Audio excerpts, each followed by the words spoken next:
Welcome to the Life's Best Medicine podcast, where we are finding hope and healing one episode at a time. No appointment needed, no rubber gloves, and no copay.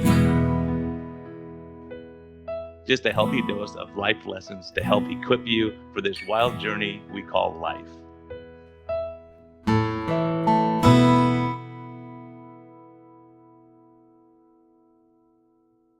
Hey everyone, this is a friendly reminder that we are here for entertainment purposes only. We may not even be that entertaining at times, but this is not medical advice. Talk to your doctor, check with your healthcare professionals before making any lifestyle changes or medicine changes.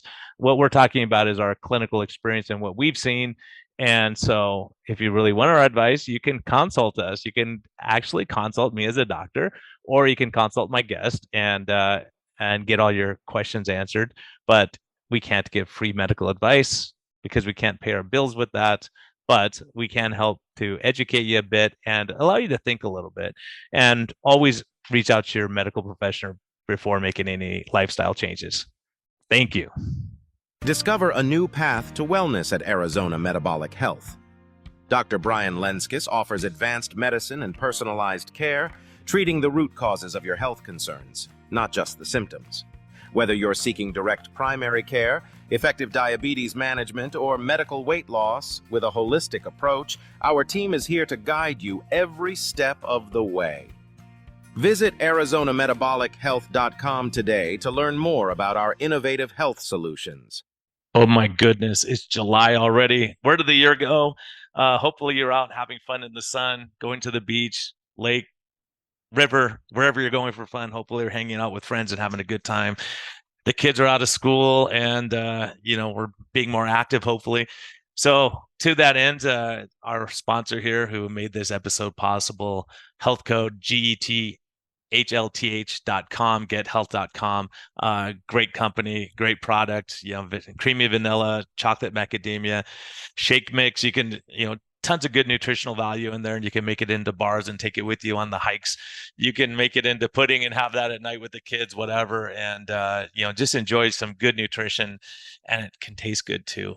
So we can stay on track for the summer, and then, hopefully we stay on track for the winter that's coming up. So thank you, Health Code, for sponsoring this episode. We greatly appreciate you. And try their berberine too if you haven't tried that. It's a great product for improving metabolic health and gut health. So thank you, Health Code. Hello and welcome back to the Life's Best Medicine podcast. I know this is a good one. I can tell you already, because this guy, we met in a men's small group, and I'm looking across the room. I go, oh yeah, this is a guy. If there's a fight that breaks out, like, I want to be on his team. I don't want to be like fighting against this guy. He seems to me like the guy who's going to say, I'll die before you win this fight. So but you know what? I'll tell you, this guy has such a good heart, and you see how many guys he helps and what he's doing, and so I know he's got a story. So I'm hoping we can all. I don't know his story yet, so I want to learn. But I see his character and what he's doing for young men, and so Josh Pepin. If we were in Europe, we would say Pepin, but we're gonna say Pepin here. So Josh, welcome, man. So great to have you, man. Thanks for joining me early on this Saturday morning. Yeah, no, thank you. I appreciate you just enjoying a beautiful Saturday morning out here. A little bit of the view of the countryside where we're doing this from. Oh man, this is the place of peace. Yeah, the place of worship, the place of spending time with our Maker. For having me. Yeah, awesome. Hey, let me pause just for a sec. Question. So now you're in this big peaceful place. Tell me, how did it all start, man? Growing up, was it peaceful like this, or your neighborhood? How was things as a kid? No, I grew up in Los Angeles County, California, which is a lot different from the mighty northern Arizona where we live now. But grandparents grew up in East Los Angeles, where it's ridden with East Los gangs and drugs, and it's a great culture. But at the end of the day, it's a tough place to grow up. And I was born and raised in Whittier, California, and where Whittier is home to 19 different gangs, believe it or not. A lot of people know Whittier as the boulevard, and from the 50s, 60s, 70s to the 80s of cruising their cars. Well, with all that came the families from Los Angeles, East L.A., all that stuff moving east to try and get away from where they were, but they brought a lot of that variety. So every day it was a different adventure walking to school, whether you're going to get jumped or you're going to fight someone in the alleyways, or you're going to be harassed by the police because your clothes look a certain way because you're trying to match the street style. And even though you're not in a gang, you're still affiliated, if you will, if you're Yeah, trying. you want to blend in, right? You don't want to be like the yeah. Yeah, Yeah, and then because you draw their attention too, and that's a hard thing. yeah, you're damned if you do, you're damned if you don't. I grew up in a time when there was a shoe company called British Knights. Oh And if, yeah. if you were wearing BKs and you were a blood, like you were getting killed by Crips because they were blood killers. And it was just, the influence of how you looked was everything. And as a young boy, a young man, you don't realize that. You just want to fit in. So when you want to fit in, well, you got to either, learn how to handle yourself or learn how to, stay away from it as much as you can. And you kind of do a little bit of everything. But the inevitable is, you're fighting all the time. That's just how it was. Like you're scrapping, and as young men, period, going through your hormonal growth and stuff. Like, some kids shy away from it. Some kids, like the taste of their own blood. And I can say that first time I got punched in the mouth, I was like, this is a little different. And second time I got punched in the face was like, well, I don't really like this, so I'm gonna punch first. And it just changes your mentality of how you're going to go about life as being a victor versus a victim. It's like, am I going to let life take me down, or am I going to take this out? My parents, they separated when I was 3 years old. So my dad was in my life, but my dad was more of a weekend dad because he worked and did his thing, and my mom had to, work nights to support our family. So a lot of influence from the grandparents, but in the day to day in your home, there's not a fatherly figure. You kind of figure things out, kind of walk all over your mom, do as you please. I can remember at 12 years old, after mom went to bed, sneaking out the window to go hang out with the homies. And that was consistent from, drinking alcohol at that age to, going out graffiti painting, hanging on freeways, till 3, 4 in the morning, coming home and crawling back into bed and being just dead tired, and then being like, you know what? She doesn't even know if I go to school or not. So I'm gonna act like I go to school. When she goes to work, I'm gonna come home and go back to sleep for a couple hours and show up to school late. And Yeah, you it's know, funny. My cousin did that, man. He was in Norwalk, and he would get up and say, "Mom, I'm going to school." And they would go in. They had a motorhome in the front yard, and he would just go in there, go to sleep, and not go to school. They finally yeah, felt like, "What the heck are you doing in here?" Like he went yeah, to clean it or something. And he's there. He was like, "Oh, yeah. I wasn't fortunate to have that, or else I probably would have pulled that one over. My friend had a treehouse that we would sneak up to, and that's where we used to drink and get, do things with girls and party and stuff. But it's interesting that as a father of two boys now, my number one goal is to never break my family up, just because of not having that support system and realizing now how important it is in the one household to have that balance of figures, right? Mom's the loving, caring, dad's the more serious, the rule, protector." the law, the protector. Yeah. Yeah, I think that's such a huge thing, and that's what's always intrigued me. Like if I wherever I've lived, if like there's a holiday or there's something, it's the Latino families are there first, getting all the picnic spots, and like family is so important in this connection. And then when you have a broken family, and then the gang becomes your family a lot of times because they're like, they love you and they go, "Hey, we'll protect you. We're a family here, right?" Well, and that's how it is. And I mean, as much as you felt a part of something, and like you didn't realize what you were yearning for was a family. What you were yearning for was like a complete circle of this stuff. And you're right, the gang atmosphere provided it. Like there was all different ages, and when you're as young as 12 and 13 and 14 and mingling with guys who are 19 to 24, they do treat you like a little brother, and like the homegirls will treat you like they're your little, like they're your, either they'll act like your mom or they'll act like your older sister. And like you can see how families have generations of gangs, and how it just never leaves. And there's two friends that I still see out of the 10 friends of my circle that didn't go to prison and go either in and out of prison for multiples of crimes, or just went straight in for murder. and or we're doing life from 21 years old, and and one of them, he was the fifth generation, but he was the one who didn't join the gang. And I've watched him over the last, we reconnected about 20 years ago, and seeing how he is in sports, and he's dedicated his life, he's a coach and all this stuff. But he posts pictures on social media, and you see his family, and they're still so hardcore gangbanger, and it's a cultural thing. It's something where it just there's it's never going to change. And like his younger cousins have picked back up on it, and they're part of a gang that's been around 100 years. So it's kind of hard when everyone around you is doing it. And that was my influence too. And seeing my friend now, I'm super proud to say that I was able to stay away from it, but at the same time, God always had his hand on my shoulder.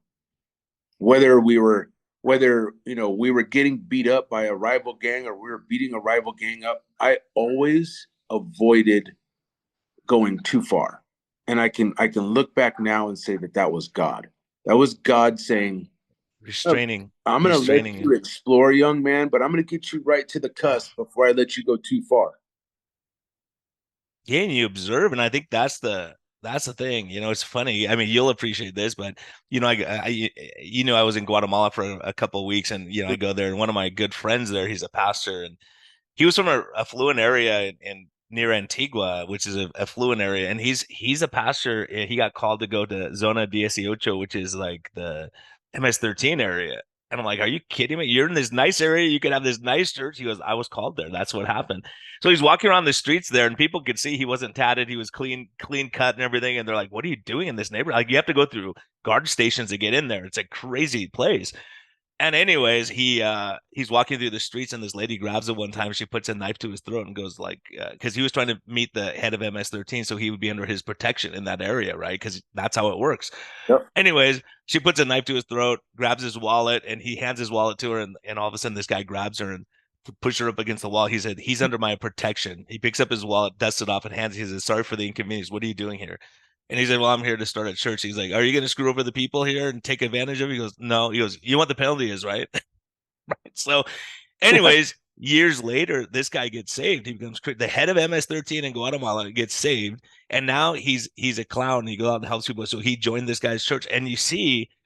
But so I actually had the honor of going there one time with him, and he goes, "Oh, I want you to speak tonight." I'm like, "What? Are you kidding me?" But it was amazing because you could see the brokenness in these. There was a bunch of MS-13 guys in the audience. I'm like, oh my, these guys are going to jump us after. But I knew I was under Rodrigo, who's the pastor's protection, and no one will touch you because it's a death sentence if you hurt someone who's under the protection of the drug lord, right? Oh yeah, absolutely. But man, we talked about fatherhood and brokenness. That was what was on my heart that day. And man, these guys, it was. And as a matter of fact, funny enough, my friend Mark Hernandez, who he looks like you, he's a studly, great guy. He's an ER doc, super. ER docs are very, they control their emotions. He gets up there to speak, and he broke, and he actually got healed of stuff that he had against his father. His dad was a doctor and treated him bad all these years. But the amazing thing is when he was talking, Mark starts crying. I'm like, dude, Mark, you can't cry in front of these guys. I'm thinking that myself. All these guys that are crying, because they have the same brokenness that their dad, and so that's what is the growing up in that's just normal how it is. Like that's the lifestyle. Yeah, and I mean, and that was the thing, right? Like if you started crying when you're getting beat up, they'd beat you even harder.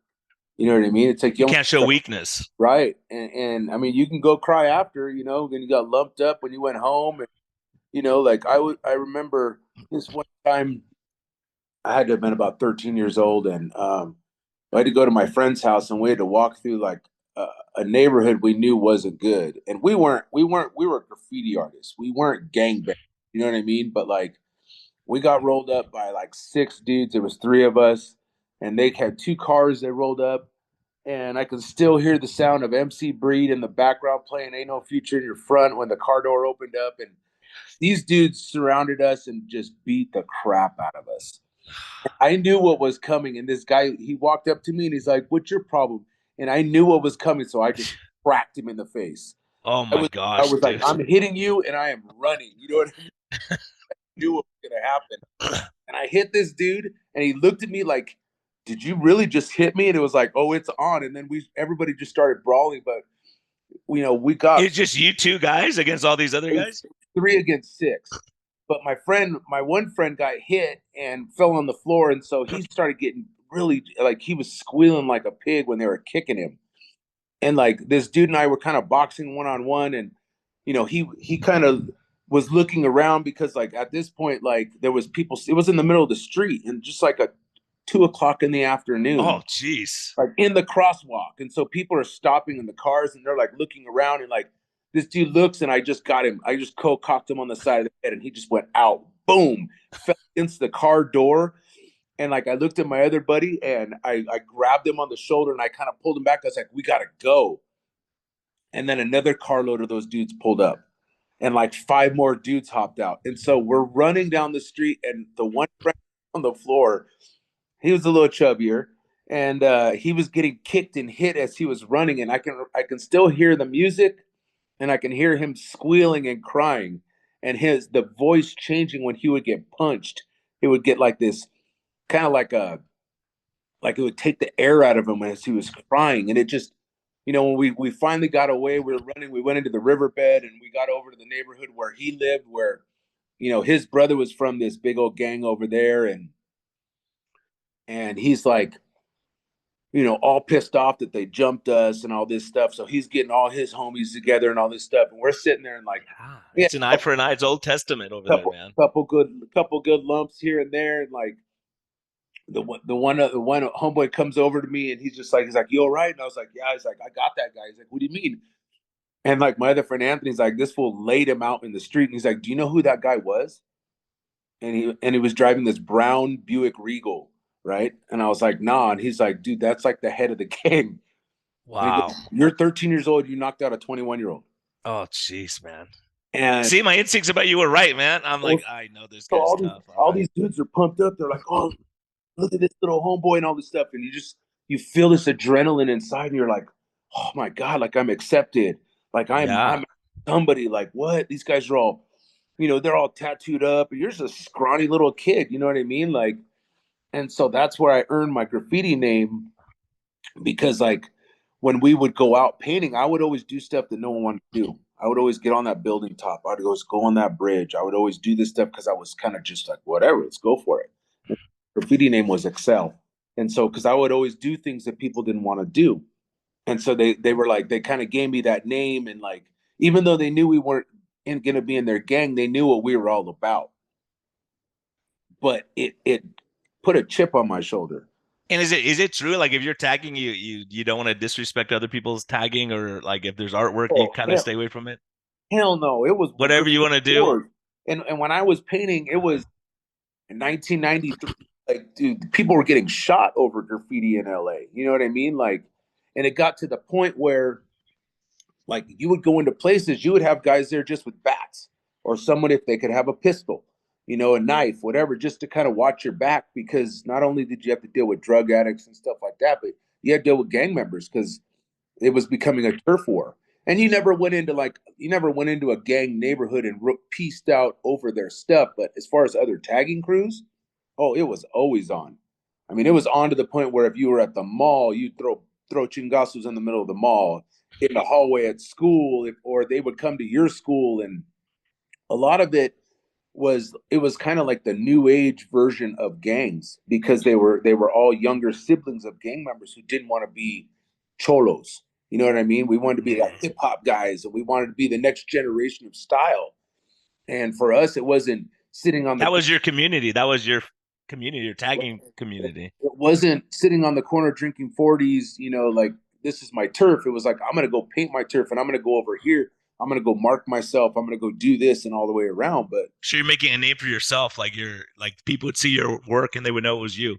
oh, absolutely. You had your signature, you had your style, your style of lettering, your style of the way you wrote your name, and then your crew mimicked that as well. And so that's when like the whole b-boy world on the West Coast like really started coming out, to where they would have events in Venice Beach that would have breakdancers, DJs, rappers, and I remember graffiti those artists days, at. man. And Yeah. so you roll to these things, and like you're all wearing like the same, again, you took gang elements. Oh, we're all wearing, fresh crispy Levi's today with red, with red Nikes and a red shirt. So we're our own group. You know what I mean? And Yeah, sometimes yeah, yeah.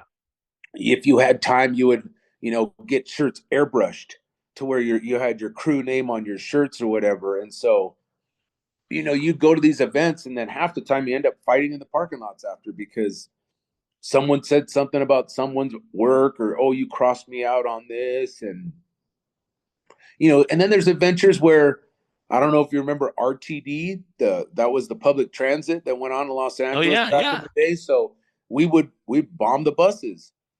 We would get on the back of the bus and graffiti the bus as it drove down the street in between stops, or you'd get on the Oh bus yeah. and go for a bus ride and you'd be riding in the bus the whole time. And then the buses got security guards and cops, and so there were so many adventures, but like I said, God always had his hand on my shoulder, and I did not realize it until my freshman year in high school. And I had to leave Whittier. I could not go to any school in Whittier. They were like, we're going to do you a favor. You're not going to get expelled, but you are not allowed in the school district anymore. Why was it because of fighting or because of It was it, grades or what? it was a little bit of everything. It was grades, it was fighting, it was attitude. The final caveat was I got busted with like about 3 ounces of marijuana in my PE locker because my friend's older brother, we're 13 years old. My friend's other brother is like 19. He's like, hey, you guys want to smoke weed? And I was like, nah, and then we had some other friends who had some girls. And so the girls were like, oh, who can get some weed? Like, And oh, I so can. I know how to. this light bulb moment Yeah. where I'm like, again, I think ahead. I'm like, my name Excel. I'm like, yeah, what's up? Like, I can get some. And they're like, can you get some? And the girls are like, if you can get some, like, let's hang out. And it's like, well, that's a no brainer. Yeah. So I go to my buddy's friend, and his brother's like, he's like, okay, you didn't get it from me. And he's like, $2 a joint. And I was like, well, I got $10 for my lunch money all week. So like, give me 5 joints. And so we went to this party to hang out with these girls. And again, it was one of those moments, just like that, when I knocked that dude out, it was one of those moments where everyone's like, oh, Josh, Excel, he can get the weed. He's the man, da da da da. And it was like this And you're false 13 at this time? 13, this Dang, man. false, I lived a sheltered life. this false sense of security, this false sense of who I really was. And so when I got busted, that's when my dad kind of had to step back in my world, as far as being an everyday parent. And so my dad had moved to Orange County, which was where all the white. My dad is white. My last name, is French German, and then I have New Mexican on my mom's side. So it's like I went to like a whole nother country. Like going out there, it's like Oh, people where'd you go in Orange County? I grew up in Orange County. to Yorba Linda, Oh, Yorba Linda, that's out there too. where people That's like ride horses They have and horses, and you're like, what in the world is this, oh right? yeah, it's Wow. just like I went to this school called El Dorado, and it was the Oh school yeah, I know was El Dorado. We yeah. wrestled against those guys. Yeah. In Whittier, like I would have kids in school tell the teacher like "f off," I'm not doing that, or I'm out of here, fighting in classrooms and things like that. Yeah, talking while the teacher's talking, you turn your back, sitting on the desk, whatever, right? And culturally it was so different. They When I went to school the first day, they didn't let me into school because my pants were too baggy. I mean, that's how different it was. And it was Wow. like in when I was in Whittier, I was the white kid because my last name. Because Oh, all my friends were Gonzalez, oh yeah. Yeah. Mendez, like all these different like true Latino last names. You know what I mean? Yeah. And like, even though my mom's maiden name was Carrillo, like that wasn't my last name. You know what I mean? So Yeah. Yeah. and because my mom wasn't on welfare, I was always the rich. I was like the rich kid. You know what I mean? Like because my mom wasn't on the goods, and my mom wasn't on drugs. My mom just worked really hard to support us because she was Yeah. a And you learn from that. You're a hard worker too. So you pick yeah. up these traits, right? And so when I went out there, like it was culture shock. And it was to the degree of what do I want to do? Do I want to continue with these friends? And I would go home on the weekends to my mom's, and I'd still go hang out, and I'd go paint and do all this stuff. And I did all. I mean, I was still painting until I was probably 19 years old. So I had a good 10-year run where I was marking stuff publicly during one of the toughest times for graffiti artists in Los Angeles County. And even though I lived in Orange County, I would just go over there and I would hustle more money. I would mow lawns. I would do things to make money to where I could go back to the hood and do what I wanted to do because I still wanted to be a part because those were my friends, right? When you fight with people and all this stuff. And even though I made friends in Orange County, in my neighborhood or whatever, they're surfers and skateboarders and BMXers. And it's like, yeah, like, and I was the Mexican over there. Yeah, is that crazy? Yeah, Yeah. so crazy. No, They're like, yeah. oh, we're like, yeah, you're the Mexican of the group. Like you go, like when we go to parties and they're like, a fight's gonna break out. And they're like, Josh, go, go, go, go. And it's like, well, I'm hanging out with this girl right now. And one of my friends would get beat up, so then I'd go over there and start a fight and make it even bigger or whatever because I wasn't afraid to just walk into the middle and not say anything and just crack somebody because you learned how to talk with your hands. Yeah. Talking is talking, talk is cheap, but it's the action. And you sucker punch or you hit the biggest guy in the nose, guarantee you everyone in that place is going to respect you. That was the best part about me because I played football as the smallest guy, and my two friends were the tackles. I was the nose guard, and they're like 6'3", 6'4", big guys. I'm like, well, when I go to a party, they're gonna protect me. And these guys were the ones that everyone to pick the fights with them. No one picked a fight. Like, were they gonna fight the smallest guy? No, they're gonna Yeah. pick on the biggest guy. So it's just funny. Like I was like, that is funny how that always happened. Those two get into fights I never ever did, never had Yeah. to. Yeah. And I played pop. I mean, during the whole time being a youngster and being around this element, I still played sports. That was one of my outlets. I played Pop Warner. I played 4 years of Pop Warner. And then when I went to this high school, it was like school was cool again, like pep rallies and like, El Dorado had Olympiad athletes that had gone there and like a great football team. The wrestling program was on point, baseball, like, Uh-huh. and so it kind of made you like want to get engaged with school for the right reason instead of, oh, I got to be here. I'm like doing time. I don't want to be here. Yeah, yeah, totally. And so like, as much as I still tussled with going back and forth to the city or the hood, if you will, from my dad's, like I quickly figured out that I've got to be able to get away with what I want to get away with if I want to do what I want to do. And that's where like the hustle mentality of getting away from the cops and outsmarting the cops as a youngster started applying more into my lifestyle of, okay, I got to live with my dad. If I get good grades, I play sports, he's gonna let me do what I want to do. And so that's what I did. And this whole time, like I found weed at 13. I was smoking behind everyone's back, and in my freshman year in high school, like my mom really was pushing on us going to church because she had been, a single mom for so long. She had found Bible studies, she had found discipleships. And so it was always a thing where like I was like, I'm not going to church, I'm not going to church.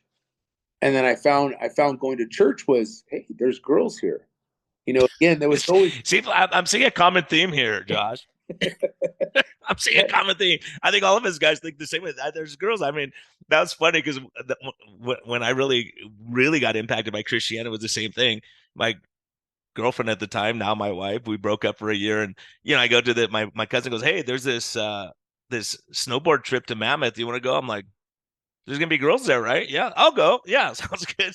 But man, these people were like prayed for me. They were so sincere and so kind, and so I was like, wow, there's something to this. They're not just phony, make believe people like I always imagined, and that really yeah, impacted me too. And the best part, I'll tell you absolutely. this. This is crazy. So I'm the only non-believer. We're on this. We're going to Mammoth. We leave at like 5 in the morning, and the church van gets a flat tire, like in the middle of nowhere, in the middle of the desert, on the way to the mountains. And all of a sudden they get out and they're like looking around. I'm like, "Do you got a spare tire?" And the guy's like, "They took it out. It got messed up and they forgot to replace it." I'm like, "So we're out there." He goes, "Let's just pray." And I'm like, "So you're gonna pray?" They're like, "Okay." So they pray. They all circle around the van. They all pray.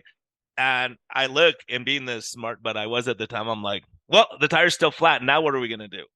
Right? Yeah, Right after that, there's one car coming down the freeway. It's like 5:30 in the morning. They come down the freeway, parks behind us, goes, "Hey, what's the problem? We got a flat tire." He goes, "Oh my gosh, on this exit, this is my tire shop right here. I was coming in to get some paperwork. come on in. And he's a Christian guy. And he fixed the tire for free, replaced everything, all this stuff, made us all coffee. And the youth pastor looks at me and goes, sometimes God answers your prayer in different ways than you think. I was like, okay, Absolutely. And crazy. when I mentioned, God's hand always protecting me, like because my mom was such a strong believer and I denied it, there was so many people who were always praying for me. You know what I mean? And Did you know it at the time, or you just, no, yeah, no, afterward they tell you? Yeah, yeah. people said that to me too. And so it was at this freshman camp called Quaker Meadows, a summer camp that I got saved. And it was like the first 2 nights were like, oh, this is cool. These girls, you're doing your thing or whatever, being show off. And by the third night, this guy I met who was a youth pastor, Joey Menendez. He had played at Arizona State. He was a linebacker, big buff dude, and like he was one of my coaches. And he kind of pulled me aside. He's like, "What are you doing here?" He's like, and I'm like, "Just having fun." He goes, "What are you here for?" And Joey was always he'd look at you like a Rottweiler, black eye, look right through you. He goes, "You here for God? Or are you here for girls?" And I said, kind of both. And he goes, "No, that's not how it works." And so like he moved me from a different cabin over to the cabin he was staying in where there was more of the leaders. And there was a little bit of some pushback. They're like, "No, he needs to have fun." He's like, "No, he's having too much fun." Yeah. And so, the last 3 days of that camp, he really just drove on me where like everyone's like, "Oh, we're going kayaking." He's like, "You're not going, you're staying with me. We're gonna go do Wow. some work over here. We're gonna go work on this. We're gonna go work on that." And that leadership, it started pouring into this bucket I didn't know I had, this little sprout, right? And so we came home from that. My mom picked me up and he pulled her aside. He goes, "I just want to, he's like, I want to meet with him twice a week outside of football." And she's like, "Well, he's living in Orange County." He goes, "I'll drive over there. I don't care." Wow, man. And so Yeah. he would drive over and he'd pick me up for school. And he would pray with me, and he really just put it upon me to stop worrying about what everybody thought and just try and serve God. And so, for the rest of my high school years, like I was pretty good to where I was in a Bible study. My junior year, I led a small Bible study at school with a bunch of skaters and stoners and all this stuff. Because this whole time, I was still smoking weed. I was still You're still doing tagging everything, on the weekends. still painting, still doing all this stuff. And again, I fought it. I fought it. I fought it for so long. And then Joey ended up getting cancer and dying my senior year. Wow, And gosh. it was such a blow to me to lose this person in my life. I didn't realize it, and then I started slumping back. Yeah, And then yeah, it was like, at that point, like my senior year, I left El Dorado. I wanted out. I wanted to be back in the hood. I wanted to be back with my friends. I wasn't happy. I was fighting on the football field, getting thrown out of games, and I played soccer as well. And I would just like run up and just check people just because I had all this internal going on and I didn't know yeah, how to express myself. And as much as I love my father, my dad's emotionless. Like I can't tell you one time I remember my dad telling me he loved me or my dad just hugging me and giving me a kiss and telling me he was proud of me. And so up into this point, so it was a real struggle because this man who wasn't my father would tell me he loved me all the time, would tell me I'm doing good all the time, and would be there, after a game, and be like, "Dude, that was a good hit on this guy," or whatever. And my dad would be like, "Oh, your pads aren't soaking. You didn't work hard enough."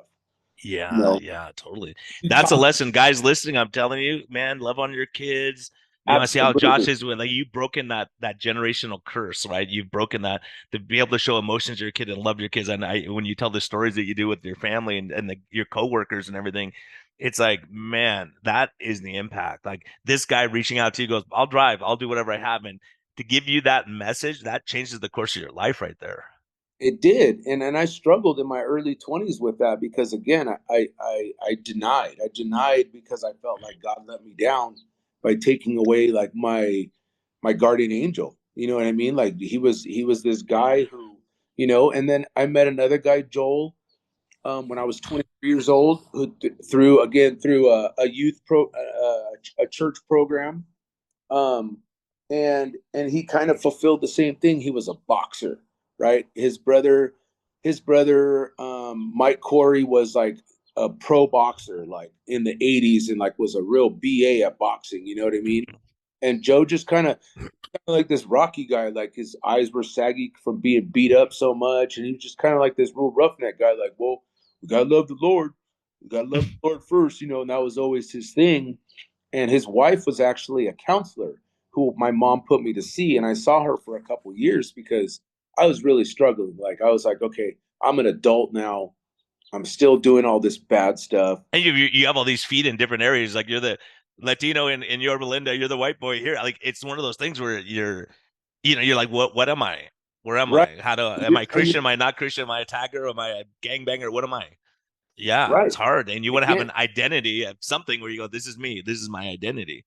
right. And so, you know, by the time I turned like 23, turning 24, I was like, okay, I want to serve God. You know what I mean? To a degree of what a 23-year-old can do in those elements. You know what I mean? Like, and so I knew I had these little bits of leadership qualities when it came down to it. And, you know, through college, just kind of went through the motions of getting stuff done to please my parents, you know, and never really understood the power of what I had inside me of influence. And all those times of those moments of like, oh, he's this or he's that. It's like, no, like, how do you become a how do you become the person who people look at and be like, I want to be like that because he does what's right, or he serves God, or this or that. And you know, even at that point, you know, stop smoking, stop drinking as much and stuff like that. And it was still social, you know what I mean? Like you battle that when you live in the city, social life is everything. Parties, bars, girls, all this different stuff. And like by this time I had my own place where I had roommates. And so we were doing, you know, we got away from necessarily fighting, but we got to the point where we would do, you know, we were riding motocross at this point because of my influence in Orange County. So it's like you're still doing things but not doing them the right way, you know, at the end of the day. And my late 20s kind of got born again and was really happy with Calvary Chapel. And because at that point, the leadership had changed so much at the church that my mom had gone to. She had gone on to another church, and I was like, this church was called Good Shepherd, and it was in Hacienda Heights, and they did it at a school because they were so small, and it was way too intimate for me. Where like I was like, these guys, they know the color underwear I'm wearing. You know what I mean? Like Yeah, way it's too like, intimate. yeah, And you needed a again, bigger, yeah, it's funny. and Yeah. so I kind of again, it's that it was that fear of committing because of I still want to have fun. You know what I Well, mean? that's the big thing is like, man, Christianity looking at you like, wait, there's all these rules and I gotta do all this stuff. And you're like this, I kept looking through the loopholes for premarital sex. I go, there's gotta be a loophole in there. And I'm gonna figure this out so I can get around this rule.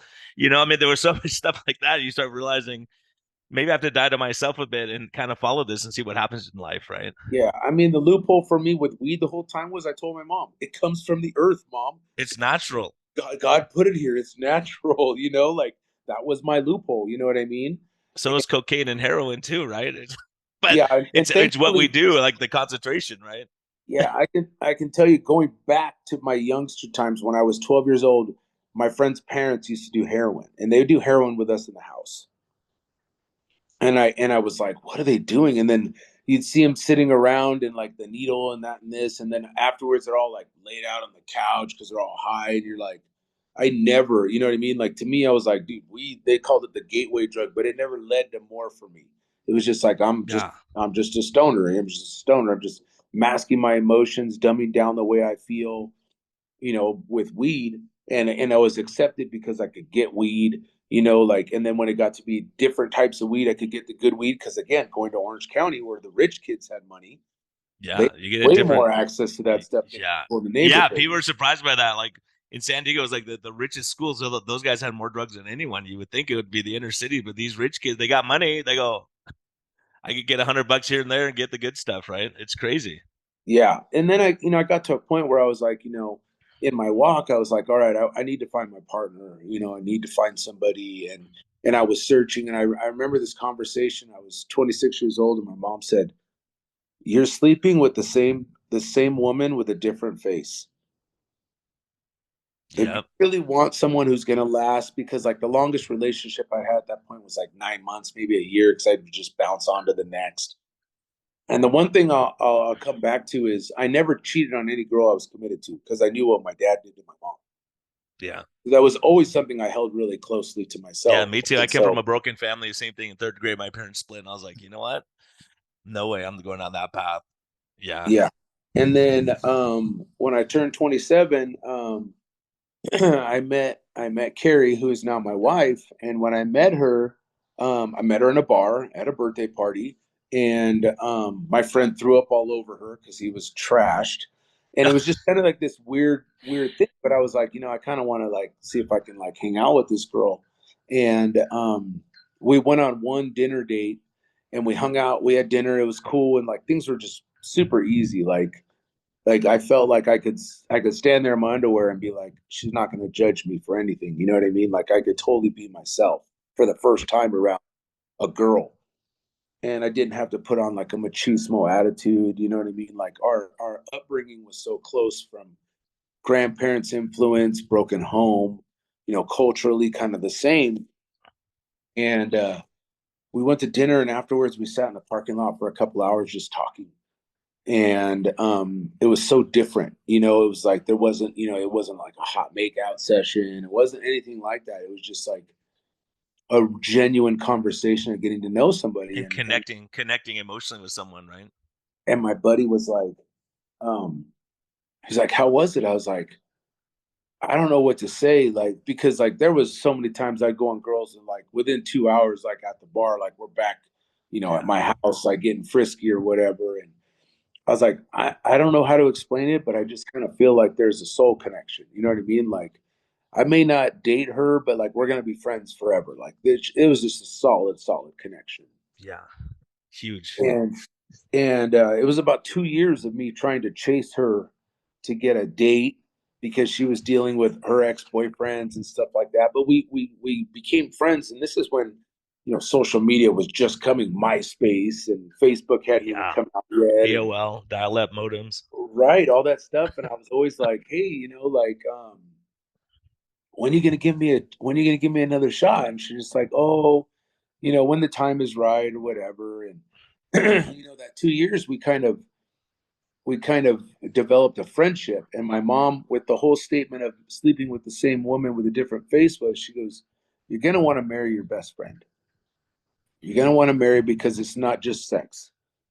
It's gonna be crying together, it's gonna be laughing together.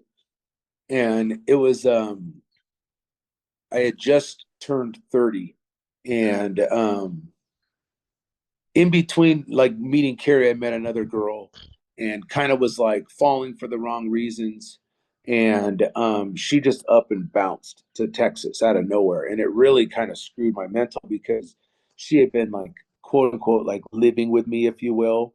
You know what I mean? And I was like, this girl was super cool, like super chill. Like we had good times together. But again, a lot of them were, induced with alcohol and stuff like that. And the movie The Hangover came out, and I was like, I'm gonna go to Vegas for my 30th, and me and my boys were gonna rage, you know. And I had gone to Vegas a number of times, and I had a friend who was like in Vegas all the time, and she was my friend's sister. And I was like, hey, I want to do this Vegas trip, and I know you have a lot of connections in Vegas, but I want to do it right. Like I've only gone and gambled and stayed in crappy motels. Like I want to get a suite. I want you to get us into all the clubs. I just want to have a good birthday. And so I said, I'll pay for you and a couple of your girlfriends to go and stay in another suite, but you're gonna get us into everything. There's no strings attached. If your friends like my friends, great, whatever. Like you and I we're like homeboys together. Like I know there's nothing going on with us. So like, and she's just like, all right, cool. So long story short, go to Vegas, have this really cool time. And I was coming out of a limo the last night I was there, and this girl had passed out, and so I threw her over my shoulder. and I was literally carrying her in like a sack of potatoes back into the suite. And I ran into my wife now, her sister, Wow. her friends, and they were in Vegas. And she goes back and she reports back to her sister, Oh, geez. Yeah. "Oh, I saw Josh and all this stuff." And and so when I came back, she's like, "Hey, I want to go to." And we had hung out a few times, like maybe 4 or 5 dates, but like nothing was really kind of clicking. It was just kind of more again this development of us being friends. And we both knew that we were attracted to each other, but there was this kind of like this respect level of what was going on. And she still knew I was messing around, and I still knew she was messing around. And she was like, "Hey, let's go. I'm gonna take you to lunch for your birthday." And so we took our dogs to the beach, and she kind of put it on the line. She goes, "I think I'm ready." And I was like, "Well, ready for what?" And she's just like, "I think I'm ready, to try and see if we can actually take this friendship to the next relationship." I was like, "All right, cool." And it was kind of like this point where like I knew in my heart, I was like, "Okay, this is it. Like I'm done. Like I've got to basically." It wasn't that I had a whole bunch of girls, but it was just like in my head, like everybody's cut off. Like if I'm gonna do this, Isn't that how God works? Like sometimes you go, like these things I usually have passion for, and like you're like done. I'm done with this, like the party scene or whatever it is. Like you just like wake up one day and you go, I'm done. yeah. And I was like, cool. We had a great day at the beach. Well, the following day, we we took our moms and the four of us went to church. And so that was really the rekindling of, okay, God, you've led me here. I've gotten away with not murder, but I've gotten away with murder for 20 years of being just a bad, misled, hot, cold Christian, all this backsliding, all this stuff. Like, and so like I knew by being in the house, it was overwhelming. I had my mom, my number one fan. She had her mom, her number one fan. And here we are, we're on a date at church. You know what I mean? And Carrie and I, we continued going to Calvary Chapel while we were in California. And we're married 13 and a half years now. And it's like that moment really became like, okay, we need to focus. We really need to focus because we want to start a family. We want to do other things in life, travel and buy a house together and all these kinds of things. And we knew we weren't going to be able to do them without God's blessing. And we didn't want to do them without God's blessing. And so that was, after all that time, that was kind of the moment for me of where it was like, all right, God, you got me. You know what I mean? Mhm. And so, All because of a girl again, though. right. And so this whole relationship is blessed by the Lord. And Yeah. we had our troubles having kids. We lost a couple kids along the way. Um, and in retrospect, we should have a 13-year-old right now. And our oldest, one of my neighbors, going for a dirt bike ride that I'm not going on this morning. Oh, But look at yeah, man. We got a couple more minutes. Go get your okay, helmet on. Go, man. yeah. So like fast forward, like we were blessed with our first son, and we weren't really feeling living in the city. And that's when I had come up to Prescott with my grandparents as a little kid. And so I brought her up here and I showed her the area. I said, "Do you think you could change your lifestyle to live up here?" And she's like, "I do." And I had had a good job for a long time at that point. And so I was like, "All right, well, let's make the plan to move out here. And I'm going to try and work an independent contractor and be able to work remotely and go back in home and go back and forth." And we bought property. We moved out to Arizona. Everyone thought we were crazy because we were so far from our huge family. And we we sold our house in a day, and Wow. we started building, and then we got pregnant again. And we call Elijah, our second son, the Immaculate Conception, because there was so much going on. We didn't realize, and we had kind of given up. We're like, God will give us a baby when we're ready. You Yeah, know what I mean? yeah, yeah. And it just And happens. and And it that's when you're happened. not trying. Like for us, our first we tried forever, and my wife was stressing out. The second one we were doing like, what? You're Yeah, pregnant again? yeah. Yeah. And Elijah, and we were still in California because we were building out here. And thank God, because Elijah was born at 6 months. pregnancy, so he was born 3 months early. Uh, Yeah. he was 2.2 pounds and had to do 87 days in the NICU. And during that time, it was kind of like we trusted God, like we were walking by faith. And Yeah. with the whole everything, we were like, this is meant to be. We're good. We made the move out here in December of 21, and I was here a month, and the company I had a contract with, they got bought out. And this is the true moment for me as a man, as a father, and this is the testimony I share with people is God knew what he was doing the whole time by getting Yeah. me away from all the distractions that I had in life to be the man I was made to be. He created me to be.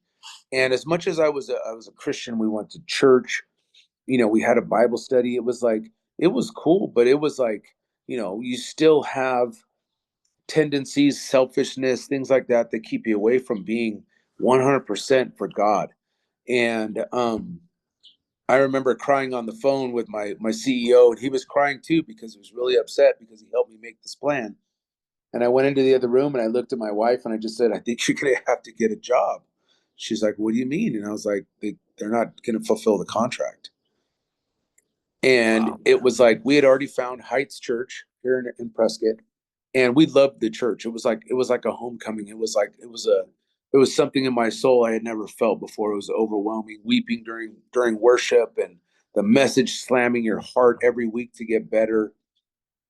And that was the moment when I basically was on my knees crying like a little girl, and I just said, "You got me. I'm never gonna deny you again. I'm gonna do what you want. My life is yours. I will follow where you lead. I will accept what you provide." Because to this point, I'd made my plan. You know what I mean? I had built not my company, the company I work for, but I had built my career. I had an off-road racing You have career, everything there, and that's the one thing we turn to God when everything is yanked from under us. You're like, what happened, right? and Then you and have to that's look up. and it is, and that's one of the things I share with people now is you don't have to be at rock bottom. You don't have to come to church clean. Come dirty. Let him clean you. Let Yeah. him be the place of sanctity and the place of comfort for you because at the end of the day, he wants you no matter what. But he knew I needed to go through all these years of me thinking I could do it on my own before my hard headed butt would finally commit. And Mm. it's been an amazing journey just the last 4 years of watching the power of when I gave it to him 100% at what he wanted to do, what he wanted to use me for. And now having this company up here, our metal outfitting company, I'm able to witness to people in their homes. And it was 2 years ago we did a fence for a guy, and he goes, "Man, you're giving people like a makeover of their home, and then you're able to give them a makeover in their life." Mm. And Frank Foster, he's a big part of my life right now, and we pray daily. And I met him in the Bible study at Heights as well, and I kind of noodled on that, like, okay, God, what are you doing with me here? You know what I mean?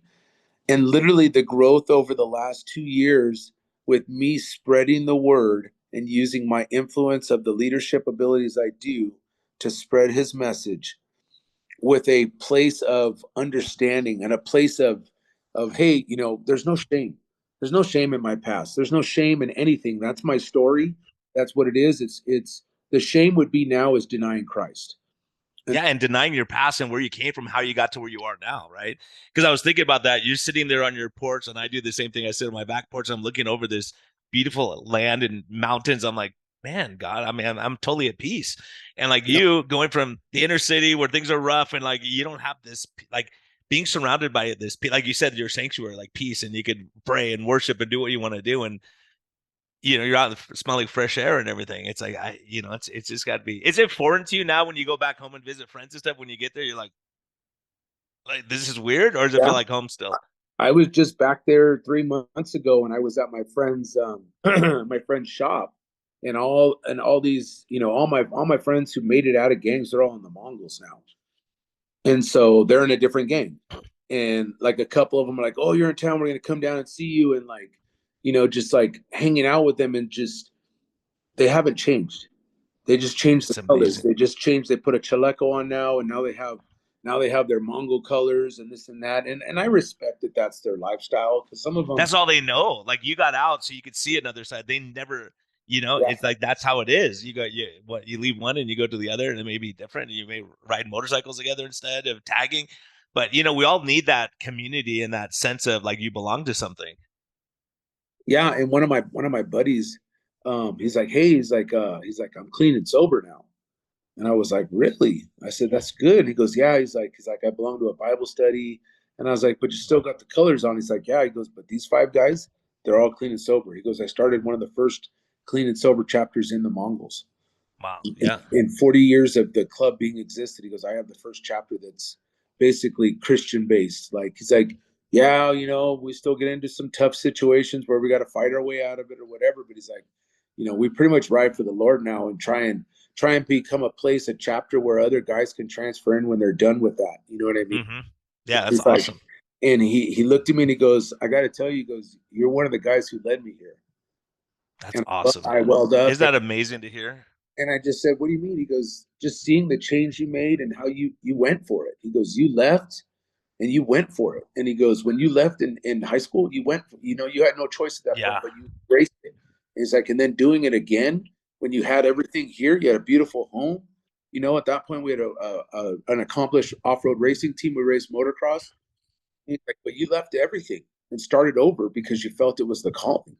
And he's like, and seeing like your posts on social media go from, oh, cheers with beers to like you over here, like posting stuff about God and, posting pictures of your sunset and you're putting scripture over it. Or, my thing is good is God is good all the time. All the time, God is good. And that's our family saying. And he goes, that really hit home with me. And he goes, now I've settled down with my old lady and I got another baby and I don't mess around anymore. And we started this chapter, and it was just like another moment where I was like, you don't realize who you can influence and how you can influence it. Yeah. And how God changed our heart, right? Like the emptiness of meeting some girl at the bar and you got like it's just like like your mom says, like it's the same girl with a different face. It's so true. People are finding the same person because they're looking in the same places and there's no human connection. It's a physical connection and that goes away with time. So if you don't have that bond, where it's a heart bond, Yeah. right? And based on God, like I can tell you too, my wife and I, when we were dating, like we met in high school, so we never really appreciate what we had. So we'd break up, fight, break up, right? And you're going through this stupid stuff your whole life. And then taking that year off, you realize, oh man, I had something good, I blew it. And she realized I had something good, I blew it. And making God the center after that, It, and so to see the change it's like I can't explain it. It's not us, it's not our work. It's saying, okay, God, we're gonna follow you, and you stay as the center because when you know that you're not going to stray, you're not going to screw it up, right? Because you're going to say, I know I'm held to a higher standard. well, and you learn to accept what he gives you, because it may not be what you want, but it's what you need. And when you Yeah. have that mentality, it makes things so much easier. And don't get me wrong, there's times I get stressed out, there's times I lose it, but I find myself recentering right away. And now being in a life group and having discipleship and stuff like that, like it's amazing. And It you're really impacting is. the guys who work for you, these young guys who are doing exactly the same stuff you were doing. You go, look, man, I'm here to love on you and spend time with you. And I see you mentoring, inviting them to church, doing these things that hey, I can help your life, because you know what it's like. It's like, why wait? Why wait till you're 30 to figure it out, right? Like if you can figure it out at 22, you're gonna be way better in the long run. Get on the track. Yeah, because you think of Absolutely. all the time you spent out tagging all night, avoiding the police, doing all this stuff. If you had focused that into something else, right? That's a Yeah, lot of energy out there. absolutely. And like they laugh at me because like, like in the shop, like they'll be in there blaring like rock and roll or whatever it is, and like I'll come in, I'll change the music up, and I put my Brandon Lake worship channel on, and it's a couple guys go to church and they respect it, but they laugh about it, but like it's working, you know what I mean? They have time in the truck with me, and that's all I listen to now when I'm out in my day, because it keeps me on fire to know that my duty every day is to serve God and not do anything else. If I do that, then everything else is provided, and it's easy. You know what I Plus, you're mean? paying back. You're paying it forward. These guys who influenced your life, these guys who came into your life, God brought these people into your life, right? I had the same thing. People, bringing things in my life. Let me think about this. Let me argue the Bible with you and start reading. Oh, this makes sense. Let me look at this. Let me argue this point. So I think there's so much of that. Obviously, look, this whole hour we're talking, we never really had to quote scripture. You go, okay, when you know the truth and you know how the impact of your life and you count your blessings and you have gratitude for what you're given, and realize like, because so many people are going through life saying, well, I'll be happy when I get the new truck. I'll be happy when I get the new wife. I'll be happy when I get this new thing. Instead of saying, hey, look, I got it pretty good right now. I like to look over, and reflect on life and look at this beautiful scenery around us. Yeah, absolutely. And just 2 days ago, I went to go look at a job, and I'm not going to do the work because it's going to be one of those ones that'll come back to bite me in the butt. And I've learned that not to take everything. But I spent a half hour with the lady, and we were just talking about this and that, and got to share my testimony with her, and she just like, like, I really appreciate you sharing with me. Like, she goes, I needed this more than I knew. I needed reassurance that what's going on in my world right now. She just lost her husband. She goes, this is part of God's plan. And she goes, I appreciate you giving me your honest feedback of the job. And I just said, it's not that I don't want the work. It's just there's certain things, your budget, what you're expecting, the degree of difficult to achieve it with that. I just said, I can't take this risk, Hmm. but I can Yeah. take the risk of telling you about the Holy Spirit. Yeah. Yeah. And She's you just have like, experience and all that. So, Josh, tell people what you do, name of your company, how they contact you if they want to get in touch with you. so the name of the company is RBS Fabrication, Rolling Big Steel. We're a metal outfitter up here in Yavapai County. We do everything from gates to fences to landscape features, um, pergolas, staircases, decks. We have an outfit that produces flatbed trucks as well. So if it comes down to steel, welding, fabricating, we can pretty much handle all the elements that people need, and we do it all serving the Lord. And I know you're working hard, man. You're a hard working dude. Like we had to figure this out. You're running all over town, grabbing stuff, making sure your customers are taken care of. So that's pretty awesome. And so, it shows like with your life and the reflection. I'll tell you, you have a spirit. The Lord put it as soon as I saw you, I'm like, okay, I got the Lord just said, you got to talk to this guy. And obviously it's amazing. And exactly what I suspected was, you know, I'm not gonna get in a fight with you. I want to be on your side, man. Well, But yeah, and but you have look the at heart now, and I see you say, okay, the old me would have done this, and here's how I'm doing it now, right? And so it's amazing to have someone change their spirit, say, okay, I'm gonna swallow my pride right now, I'm gonna fight this guy, whatever, and be able to use your brain a little bit and say, okay, God, intervene here a little bit. I mean, it's just, people don't understand the power of that. it really is, and it's His plan. We're just living it, so might as well live it for Him. It makes life a lot easier. When I At gotta the end of ask the you, day, man, I gotta ask you, what's life's best medicine for you? Like when you say, "Hey, man," when I talk to my kids, here's what really matters when it all boils out. Like after everything you've been through and all these things, where do you turn to when life's hard? What's life's best medicine for Josh? I repent and turn to the man upstairs and just ask for forgiveness and ask for guidance, and He provides it. He provides it in more ways than you even know to expect. Awesome, man. Hey, thanks for your influence. And I mean, you're a guy who's gonna reach guys. Guys don't want to just like have this sugar coated stuff. Go look, I got some tats here to talk to you. Like, I've been through it. You want to talk? And it's amazing because a guy like you who's been successful in life, like where you could have been. Like this is what I always find so tragic. I hear about these young gangbangers, they're 16 years old, get shot in the head and killed, and you go, crap, that could have been you. Really, it's like it's such a when you go through life like that and you live on the edge, it's like, man, how many times, like you said, God's hand was on you to bring you to where you are now, and it's amazing, the impact you're having. It is, and it's And where you could have overwhelming. gone, right? And where you could have gone, where you could be right now thinking, oh my gosh, I could be in jail with my buddies. Yeah, and like days like today, when I have the opportunity to share with you, which I'm very humbled to be able to do, it rekindles a lot of stuff, and it just makes you really appreciate that God is there for everybody.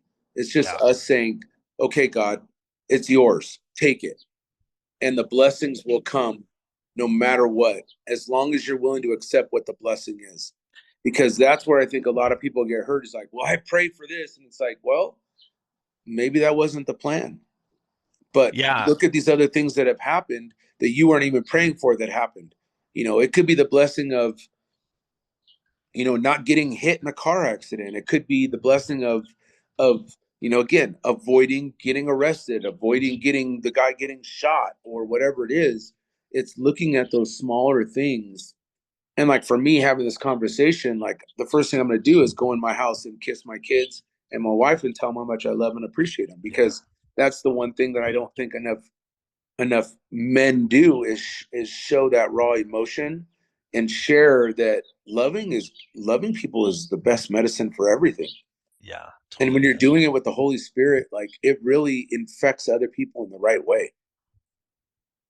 Yeah, and kindness and all these things I was thinking about too, because we were talking about motorcycles. Like I've ridden motorcycles over my life growing up and stuff, and you never want to be on the back of the motorcycle, but with God, you go, okay, I trust you to drive. I know you know how to do this thing. I'll take a back seat to you and let you guide me, and let me look at your wisdom, because even with some of our best friends, like I don't know if I trust you, right, driving the motorcycle and I have no control, right? So Yep. giving up control is a hard thing for us guys too. And so what you've done in your life is said, okay, God, like guide me, get me in the right step. And when you look back, it's like one of those, the broken roads that we look back and go, wow, that's why that happened that way. That's why I didn't get that job or whatever. I lose the job. And that builds your faith every time. Because once you go through that, then you go, oh, that was this little obstacle coming up is nothing compared to that. I know God will get me through. And so many people have lacked hope and been depressed and anxious. So I don't want to keep you, man. I want you to go kiss your family and all that. But thanks so much. And again, tell people that your business so that they can, I'll put it in the show notes too. But if they want to track you Yeah. down. rbsfabrication.com. All right, man. Hey, thanks so much. What a All right. blessing. Thank you so much for giving me time, giving us all Yeah. time this. And everyone listening, be kind to yourself, be kind to others. Listen to this wisdom. There's so much wisdom in this one. You're going to want to play it back a couple times and go, yeah, maybe I need to make some changes. And at least it's just, put some thoughts in your head to think about it. If faith's never been a thing, maybe, and your life's a disaster, maybe looking at that and saying, okay, maybe that's something I can look into. And if you need help, call Josh. All All right, right, brother. I man. appreciate Blessings to it. you. Thank you.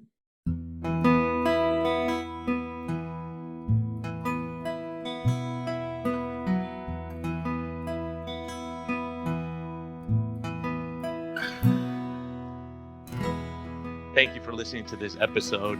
We greatly appreciate your support. We would greatly appreciate a positive thumbs up on all of the platforms like iTunes and uh, Spotify or wherever you're listening. And we just thank you for our Patreon supporters. We greatly appreciate your help in getting this message out. We think there's a lot of important information.